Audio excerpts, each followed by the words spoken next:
And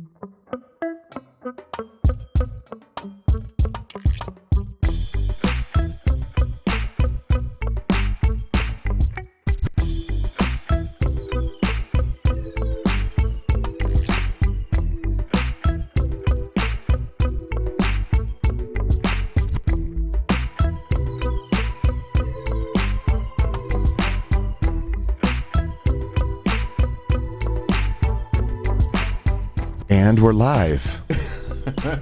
Welcome to the Andre The Beast Crayton Show. My beautiful co-host, Yolanda Smith, the branding expert. Yolanda, we're going live. We decided to do it live. Yes, we are live. So please subscribe. Like, share. We're going to be on all day, y'all. We got some shows coming for you. This is called our Sunday Sit Down. We're going to be doing it. That Sunday Sit Down, Lord. You like that? I like it. The Sunday Sit Down. So if y'all think about us, call us so you can bring us some lunch or some dinner or something, because we're going to be working all day. Working 9 to 5. What a way to make a living.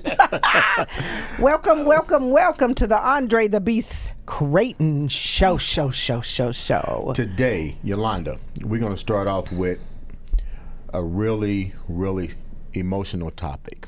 I know the viewers probably like, well, why would you start off with a show live on emotional? Because this is Suicide Prevention Month, and it's a topic that we need to address. And what better way to address it than on the man who basically, my voice is going to be heard, your voice is going to be heard. Yes. And we have Miss Shannon Cagle Dawson, award-winning. Yep. Emmy-winning producer. Keep going. And suicide prevention advocate. Shannon, we are so delighted to have you today. Shannon, welcome to the show. Glad to be here. You know what? Let's just get right down to the point. Your husband, the late Rick Dawson, one of Channel 8's long time reporter and anchor. Mm-hmm. Yep. Great guy. You know, when I reached out to you from Patty Spiller, we'll talk about Patty in a minute. Here on the show, we bring that beast frame of mind to the viewers. And I remember Patty saying, you have to have her on the show. She has to tell you this story and her road that she went down to speak heavily on this topic. We talked on the phone, and I didn't know your husband personally. We all watched him. Mm-hmm. But today you're here to bring a full awareness to what's going on. Share with the viewers a little bit about. Let's talk about you first before we talk about Rick. I was going to say we need to know who we talking to. Oh, okay. So yeah, I'm Shannon Cagle. That's who I was professionally before I married Rick. I had a career all my own for 10 years before we ever got married. So what was that I was career? just Shannon Cagle. You know what? I wanted to go into broadcasting. Okay. I went to Butler University to get a broadcasting degree, and I got a broadcasting degree. And over 30 years later, I'm still using that broadcasting degree. I consider it a good Education investment. pays. Okay, for all of you, wait a minute, let's just cut in, because it's a whole lot of young people today not wanting to go to school because you think it's too expensive. Here's an example of where that degree has paid off. Do what you want to do, so you're going to keep being passionate about it, and it will serve you well. Yes. It will absolutely. I agree. The job market is all about competition, right? And you have got to outperform your competition. There you go. And if they're going to stack you up against somebody who has a degree, frequently the person with a degree is going to win. Is going to win out. Okay, see, she might be my co-host for branding. Wait a minute, we might have another little spin-off show, because she's telling you, branding for success. You need to have a competitive advantage. Okay, right. we don't want to derail, but we are live, so we true. can talk about whatever we want to talk about today. But, So that's what I wanted to do. I have been in broadcasting since I was 14 years old, and that was my goal. I got my broadcasting. I lived in smaller markets. I worked in Scranton, Pennsylvania. I worked in Roanoke, Virginia. And then I got to come back to Indiana, which is where my family was. Mm-hmm. And I worked for, 15 years at Channel 8, freelanced probably another 13, 14 years at WFYI, doing the public media thing, which is a little bit of a different flavor. Different. And then, these days I work as, I do still do producing work, but I also work as a public relations and communications director for a charter school system in Indianapolis. Nice. So, Back to education again. See how that ties in? no, it's important. Yeah. It really, really is important. And then, I met Rick at Wish TV. Rick graduated from high school in Kokomo, and he had gone to IU. And what a lot of people may not realize about him is he was a very fine artist.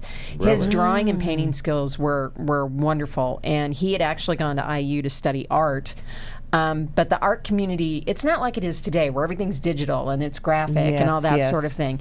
And he didn't really feel like he fit well into the fine arts community at IU. So instead, he shifted over and he got a degree in journalism from Ernie Pyle, the Ernie Pyle Journalism School at Indiana University. And he also got a degree in psychology because he was always interested in how people's minds worked, which, in retrospect is kind of interesting because he was interested in it, that really informed his reporting. He really wanted to know where people were coming from. It probably made him a better reporter, too. I'm sure. I think he really did feel that way. He definitely felt that way. But it did not help him in terms of introspection when he himself became ill. Yeah. So that was a struggle. So this month, actually next week, will be 8 years since he took his own life at our farm in Rush County.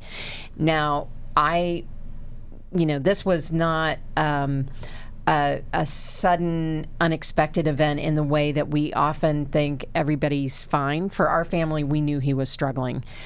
Rick had lost his job at Channel 8 3 years prior to that. And I think that even he was as surprised as the rest of us were how much of his self was wrapped up in his work. And tied to that. When did you really start noticing some changes happening with Rick? He had been at the station for a while. You guys have a happy life. You have Was he kids at the struggling time. there Was he at the struggling station, at the or station? was it I think I do think that that there were some struggles that were happening primarily because there was some family pressure that had been brought to bear. We had a relative that we ultimately. This person came into our care, and that was unexpected. We were not, and it was his relative, not mine, but we're a family and we do these things together. Right. The stress was excessive. It was very hard. It was difficult emotionally. It was difficult in a lot of different areas until somebody in your family is relying on you for that sort of dependence. And we've spoken about how until you've been there, you don't really know. That's right. Till you walked in my shoes, hard. don't judge me. And then he lost his job. Okay. And then, after that, it just became sort of this series of things that... One event, one catastrophe after the next. Right. After the next, But, you would think that individually any of these things you might be okay with. But that's what we don't see in other people. We're not in their lives or in their heads. Right. And we don't know where their anxieties are coming from. What year was this, so the viewers can understand? Because they probably think recent, but this happened when people really didn't understand what... Well, 8 years ago, right? He 10 years ago. He died 8 years ago, but it was 13 years since he lost his job. Yeah. So 2010. So still having that mystique around it. Right. Still so having people that really didn't know about it that much. It was still kind of closed door. It's been a work in progress, I think, across the United States to kind of open people's eyes to what mental health issues and what mental health awareness looks like for people. And I will continue to say that, there are people like me who are out there walking this walk all the time, but systematic change comes from, in a lot of ways, younger people. And that's one of the things that our children do is they work proactively and demonstrate to their peers that it's okay to manage your mental health, and you don't have to be secretive about it. Yeah. You don't have to hide it from people. Yes. And talking about things is probably better for you than hiding the things that you're worried about people wondering about. We did talk about that real quick. We did talk about that. The fact that now you're right. We do need to talk about it. We do need to have the ability to come out and more not so much come out, but to really be comfortable. You got to have that safe haven. But back to what we talked about earlier, when we was off camera. Was Rick able to confide in anyone at his job? And if yes or no, explain why or what that was like. Because basically, you was his confidant, and people need to understand this is something that's even new to you, because it's not happening now where it's a broader scope. I think COVID helped to bring it out. You know, that really triggered everything. And then you've had athletes come up and feel comfortable talking about the anxieties and pressures that they feel, the depression and things like that. That's really important. Did you notice that? Yeah. This really, a lot of people have felt more comfortable to elevate that conversation, and that's critical if we're going to do something about it. But going back to where you were, that probably would have been a little scary because you didn't know how people would judge you, and if in fact you would be penalized. That's exactly right. Was he penalized in the workplace for coming forward, or at least trying to come forward?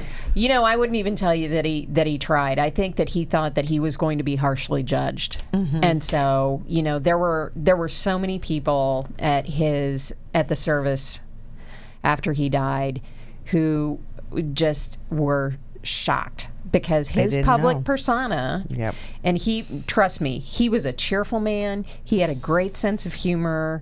He, enjoyed his friends as much as we were with them, but we lived on a farm, and that isolation provided him a wall that he could put between himself and other people that he didn't want to see how he was struggling. What was your emotions like when he did come home with the kids and being the sole support of someone he felt comfortable with? How much of a bear was that for you? Because did you really know which way to turn? Which resources? Seriously. No, but you're not letting her ask. You asking 4 and 5 questions. But it's a whole experience, right? Yeah, exactly the way you're describing it. It is a whole experience. So it's, who is bringing in the income? Who's keeping the lights on? Who is keeping the household fed? Who is... So from the time his contract was terminated, he never went back to work after that? He had a brief job at another media outlet, and then he wound up departing from that as well for personal reasons. I mean, so it's not as if everything was in stasis when he lost his job. I mean, other things happened. Other family situations arose. Other things were happening as we're trying to, raise children at the same time. 3 years seems like a short time, but it's also a long time. A lot of things can happen in 3 years. Oh, and some absolutely. of them are good and some of them are not so great. Here. Yes, I know that. I know that firsthand. So the answer to your question is, it was hard. It was really hard, and I wouldn't wish it on anybody. The trying to keep him afloat emotionally, trying to make sure that my children had some sense of normalcy in their lives, even though things were falling apart around them. And if you think children don't notice these things, you're just wrong. And like, what ages were the kids around this time frame? So when Rick died, our youngest was 12, and our son was 15, and Rick's oldest was 21. Gotcha. But 2 of them still relatively young. Yes, right. Definitely. And it really breaks my heart in some circumstances because our youngest daughter, will occasionally say, I just really don't remember my interactions with Dad very well. And that is not her fault. Children just don't remember well. You don't.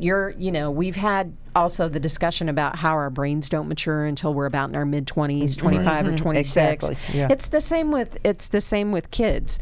They do not remember things. They don't even really start remembering situations or imagery well until they're about 8 years old. And so I have to remind her, your brain, it's not your fault. Your brain wasn't in the business of remembering. Yeah. It's okay. I'm here to remember for you. Now, you said it has affected one of your children. Yeah, my son has, and I will be happy to talk about this too. Our son struggles with diagnosed anxiety and depression. But again, my goal, and even in a lot of what I do in terms of supporting young people today, is making sure that they know that they need to be proactive about their own mental health. Explain that to the viewers, like proactive. Well, you need to be able to feel like there's some place you can go, somebody you can talk to, somebody who's going to listen to you, because we all have memories of what it was like to be teenagers, and some people had great teenage years and other people did not. Exactly. Yeah. Right. Yeah. You couldn't pay me to go back and be a teenager again. A lot of rough things in your life happen when you're a teenager in terms of, like who accepts you, who are you trying to impress? Whose attention or affection are you trying to find? And it can be hard if you find yourself in a rough spot. Where is that soft space you want to fall? My kids know I'm their number one soft space. Right. Number one. They do not have to be afraid to come to me about anything. Not every kid has that option. That's true. When your son, before he got diagnosed, we talked about this. I believe in, and don't get me wrong, I'm not knocking any therapy. I just think there should be, like you said, plans in place. Because if somebody comes to you with that, with depression, usually in today's society is, even with certain therapists, is to medicate first. We talked about this. Did your son come to you first with the problem? So he was struggling even before our... We got a gnat around here. Don't eat it. He'll be gone in a minute. Yeah. Don't know. Yep, there it is. It's coming for me. Because you're also sweet. Yeah, it's because we're sweet. So, he, before my husband died, he and our son had what could be described as an adversarial relationship. They argued they're kind of the same person, and they would argue a lot. And then when we lost my husband, I was really fortunate that one of the folks I was freelancing with had a system where they could offer us an initial free mental health care assessment. And I jumped on that right away. Yeah. Not everybody has that option. Or let me put it this way. Not everybody had that option then. I would like to think that options are a lot better now than they had been before. I sure hope so. Even in Indiana, in terms of state agencies, especially during the pandemic, they really, really worked to make free mental health care available to Hoosiers. Yeah. 8 years ago, we did not have that. We did not have that. Well, but a lot of that system was broken and the infrastructure was sort of torn apart and taken away, which sort of contributes to why we have a lot of homelessness today, too. A lot of that goes back to the mental issues. Absolutely. Definitely. Yeah. And so, but at that point, that's where I really doubled down to make sure that my kids knew that we weren't going to let this go by the wayside. That's right. We were going to tackle whatever those emotional or social or mental issues were, because for my kids, this is the basis of their future life. Right. I want them to be prepared. I want them to, to have a good foundation. I'm feeling the mama bear instinct coming out. I guess my question to you, let's talk about this, because you have become a suicide prevention advocate. We know that. Talk about some of the work you do in that space and how you feel like you're being able to truly make a difference for those who really need a voice, because that's what you are. You're the voice for a lot of people. Well, one of the first things I do is I almost never say no if somebody asks me to come talk about my experience, because until we are all comfortable talking about the experience, people are going to feel like they can't. Now, there's a difference between can't and won't. You can't force somebody to talk about their experience. In that instance, they just won't, right? Right. The part, like where my husband was, where he felt like he couldn't, where that is different. Nobody should feel as if they even more dangerous than anything. Nobody should feel as if they can't talk about it, right? Yes. Everybody needs at least one next step forward to how do I get out of this? Where do I turn? And if I'm that person, I am more than happy to be that person. One next step. I like that, though. Yeah. What are some of the What are some of the avenues that people can go to for help outside of finding a good therapist and so forth? What are some of the major agencies?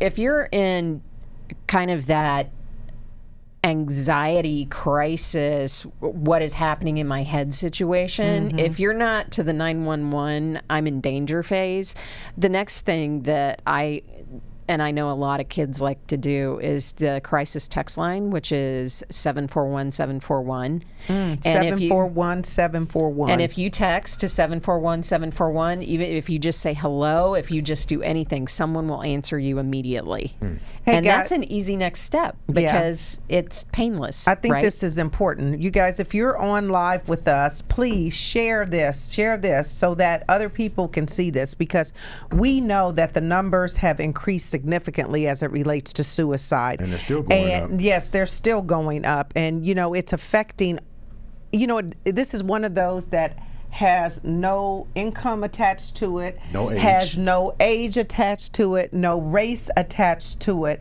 So it's really important. If you're on live with us, please do share. No socioeconomic No, doesn't matter how background. much money you make, where neighborhood you live in or not.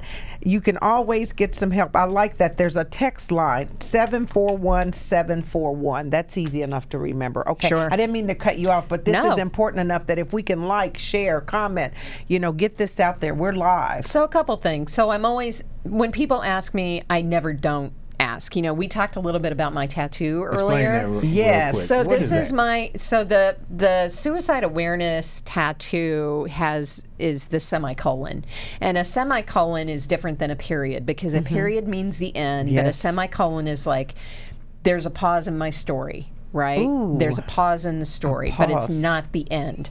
And so oftentimes you'll see people with little semicolons on their hand or on their neck or on their wrist or something like that. And that is their recognition of suicide awareness. I wanted a big one. So I had my own designed, and when people ask me about it, Yes, look at that. when yes. people, so there's the, there's the period and there's the comma. It's in a Celtic design because I'm Irish. And so I had that done. Some people know what it is right away. They're like, I know exactly what that is. They recognize the wow. semicolon design. Yes. Other people are like, wow, that's very dramatic. What's that about? And it gives me a chance to say, this is my passion, talking about suicide awareness. We can talk about it. You want to talk about it? I'm ready. Let's talk. Let's talk. Who Because are- everybody has a story. They do. Who Yes. are some of the local celebrities? We already know Patty. Tell me about your relationship with Patty and just how much of a, this is what I like about Patty. She's everybody's everything. I was gonna say she's Patty always is. got that let me see what I can do to help. Tell me Yes. the relationship with not only Patty but some of the other people that have heard your story and said, you know what, I'm gonna help you push this fight of suicide awareness to the world. Sure. So Patty and I, Rick and I worked with Patty at Channel 8. She had been at Wish TV forever and ever and ever, and I produced shows with her. And Such once as she was Great Day. And Well, we produced things together at Channel 8 when she was like the new news anchor with Ray Rice and Eric Halverson, and so and we were all Wow, a big those are names happy of blasts family from the past. Right. Which one? Yeah, we were- Eric Halverson? yeah, Mr. Kroger. We were a family. We were a very big family back then, and Patty has one of the biggest hearts of all, and so she has never forgotten. She has been able to express her own struggles with depression as well, and how her dogs saved her. Right. The answers are not the same for everybody, but she found her answer. Yep. And she's out there living her best life right now, Yeah. and I'm happy to be a part of that with Great Day TV. But there are other people. There are plenty of people in our broadcast families, and whenever I post or anything, people are willing to share out. If I go and sometimes I speak for some of the different agencies. I'm not affiliated with one in particular because I want to tell the story everywhere. I don't want to be That's nice. limited to one agency and then not another. I travel around the state, and sometimes I speak at the Out of the Darkness walks, which are really great. And I'm very moved by Out of the Darkness walks because Explain to the viewers what that is. So an Out of the Darkness walk is usually a local suicide prevention awareness walk. And it's called Out of the Darkness because what we're trying to do is bring the issue of mental health and depression out of the darkness, but we're also trying to bring people we love out of that internal darkness. My husband didn't make it out of that darkness, but by God, anybody else I can help get out of there, I'm going to do it. And so, I speak and I answer questions and people are... I'm over here smiling. Your passion is infectious. I'm it going is. to speak a little bit from experience, and I want to make this clear in a soft way, but most suicide individuals leave a note. My family member did that, left a note, because maybe he couldn't explain what happened. And when the note was read to me, it was very detailed. And I think at the age of maybe 9 or 10, I was like, wow, as I got older, I was able to comprehend. I was like, man, this individual really has some serious depression. On your side, was there a note or something left behind, or you just... No, there was. But I always like to remind people that even though it may have appeared sudden to other people outside of our family, inside our family, we knew that Rick was struggling and, literally devolving in his personal sense of being and happiness for easily those 3 years, maybe even more, before he felt comfortable talking to me about it. But people have a tendency to think of suicide as being something either very sudden or something that someone who has been in that crushing depression. Frequently, it's kind of in the middle. Yeah. I mean, like I said before, it's everybody's individual journey. But it seems like to me, one of the things I heard one time somebody described to me is that when you get to that point, and of course you don't know, because if they've done it, then they're gone on, right? So you don't really understand fully no more than what they may leave behind or what you knew about them. Right. But someone said when it gets to that point, they feel like they've exhausted what they can do. They're tired. They can't take Somebody it. told me, my therapist told me there are stages that they go through. Stage 1, stage 2, then pretty much a checkout. But this goes back to what we talked about. I don't understand if I'm going to you as you, my therapist. That's the safety net that I have. The next one is family, but you're the therapist, and I'm spilling my guts to you. I'm telling you what I'm going through because this is a safe haven. But then I go in and go to phase 2, the action. You go back to the therapist who works with the crisis centers, and they come up with a so-called plan.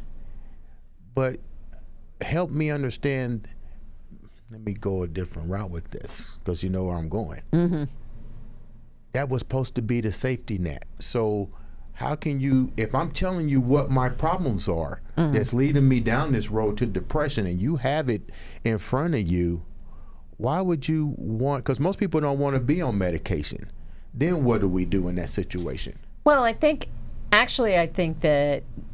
that might be a little broad, and let me be very clear here that I am not a mental health professional. I was going to say, me too, and full disclaimer, this is not my wheelhouse. That my experience is personal and anecdotal, right? So mental health professionals have signed on to a methodology, an ethical methodology of how this is going to work. Right. The person who is there for that care always has a choice of how they're going to accept that care. Right. And some do and some don't. And some people do very well on medication. They're like the voices in my head are clear now. I am not in this, this horrible darkness where I can't even understand what my own thoughts are. I've reached this clarity, and if medication is the thing that helped me get there, then I'm going to work with my medical professional and keep on working. So some people, it works great. Other people have to find other ways to ease whatever that crisis in their head is. Because I used to say that about my husband all the time. It was like, were there any type of I've been very clear about this. We did not have insurance at the time.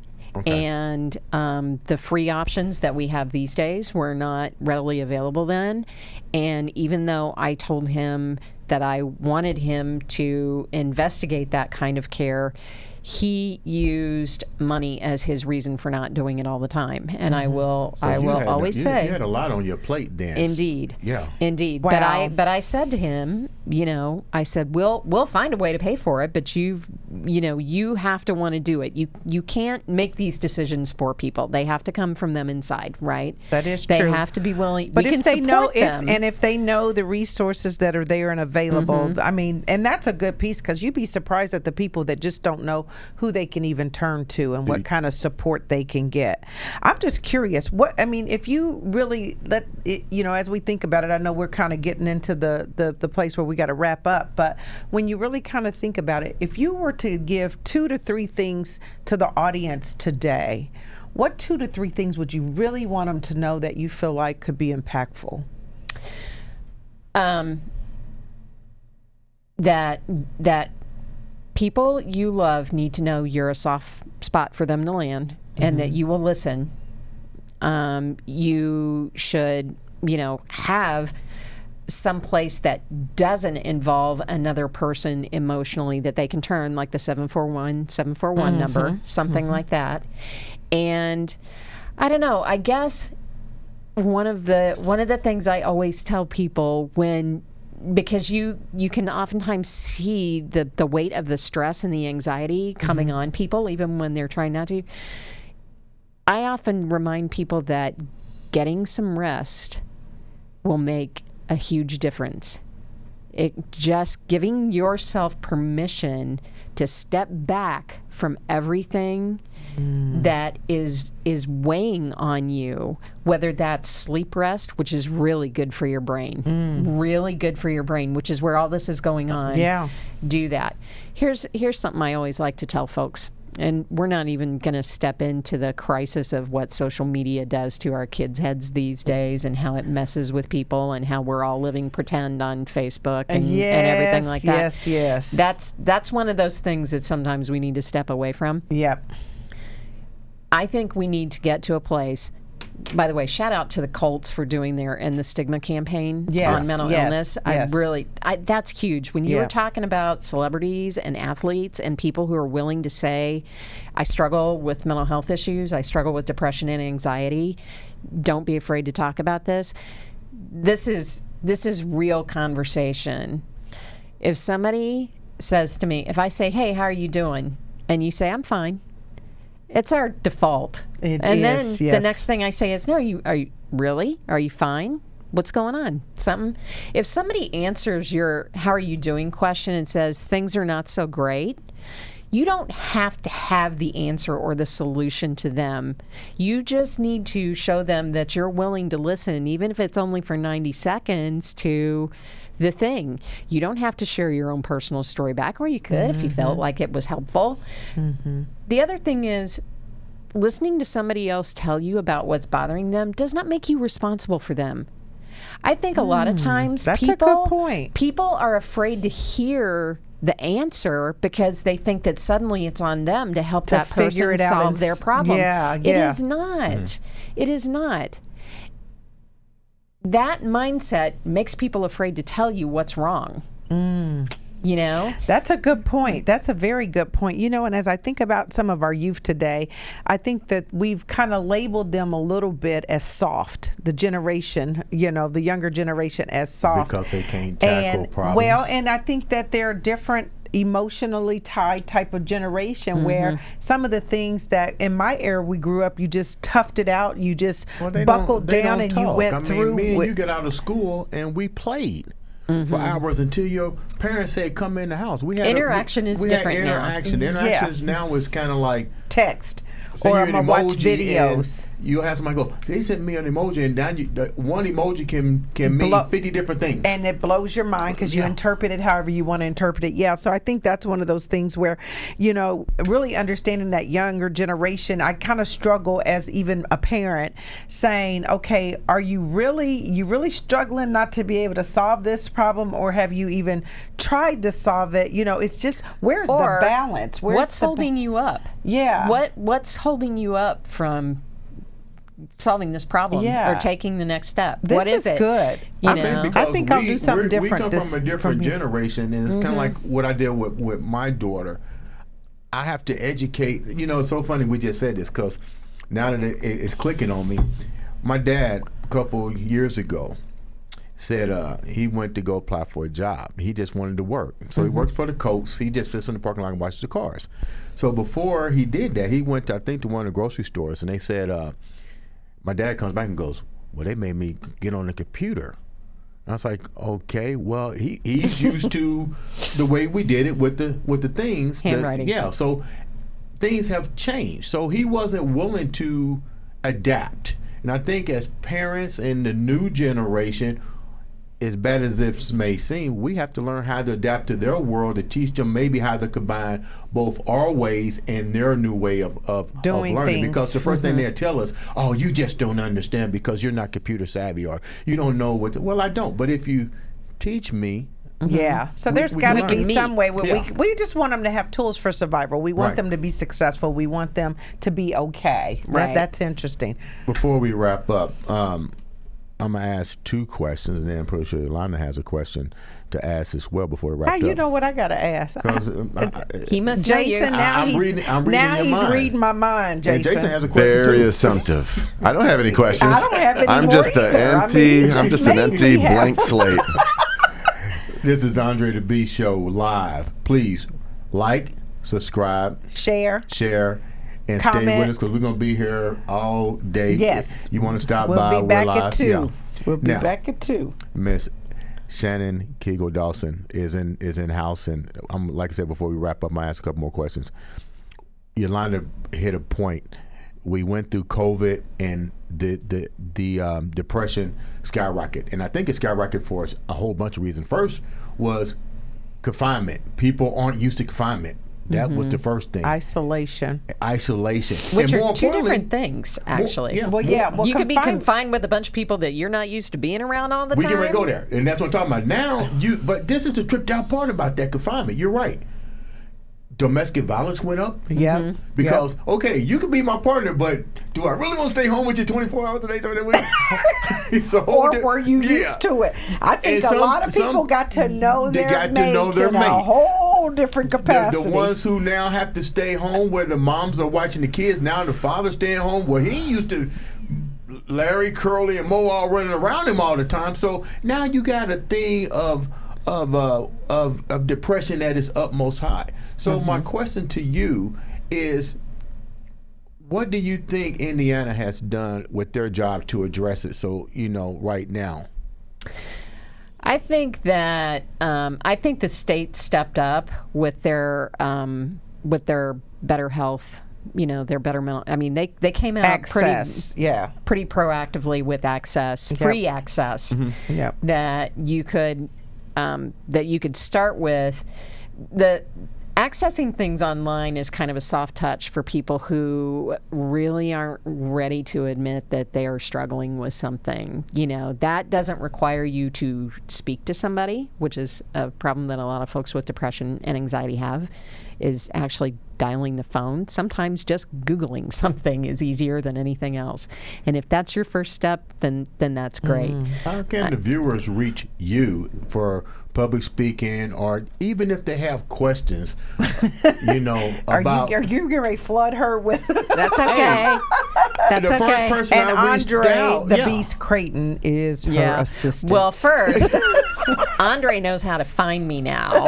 So that's opened up a whole new world. So that's, you have magically become a resource. Thank you. So, but I am I can be direct messaged on Facebook.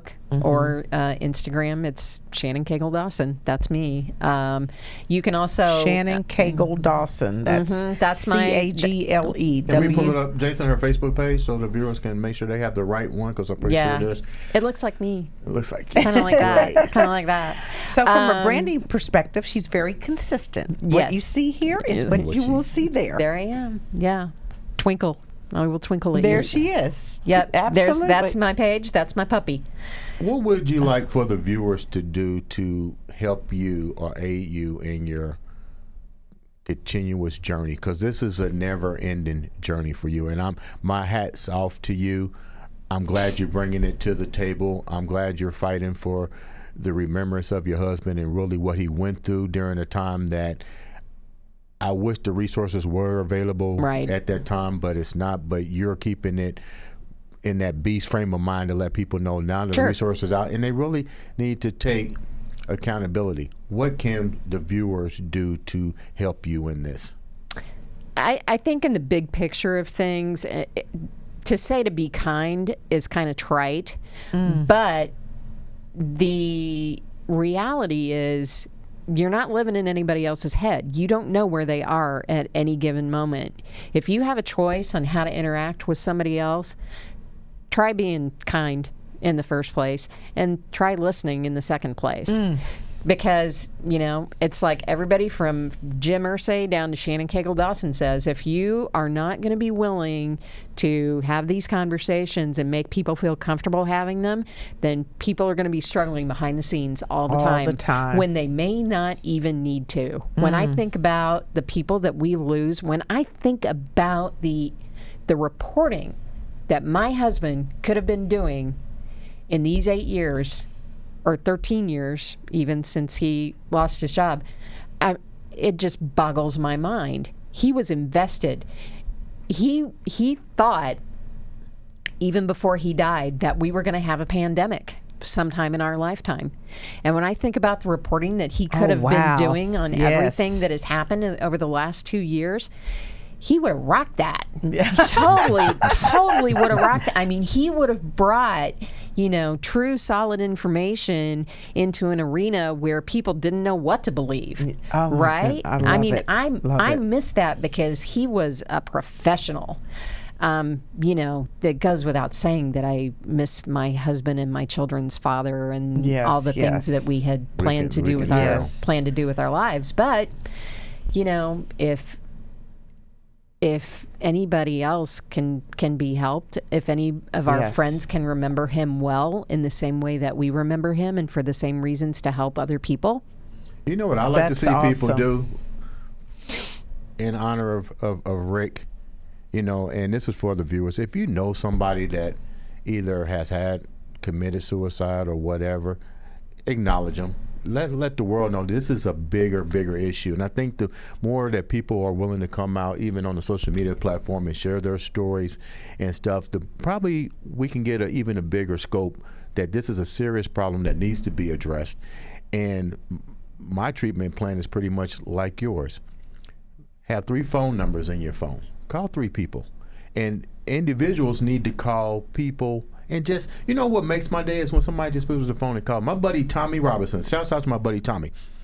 Ever since I had surgery, he lives in Ohio, he always texts me once a week.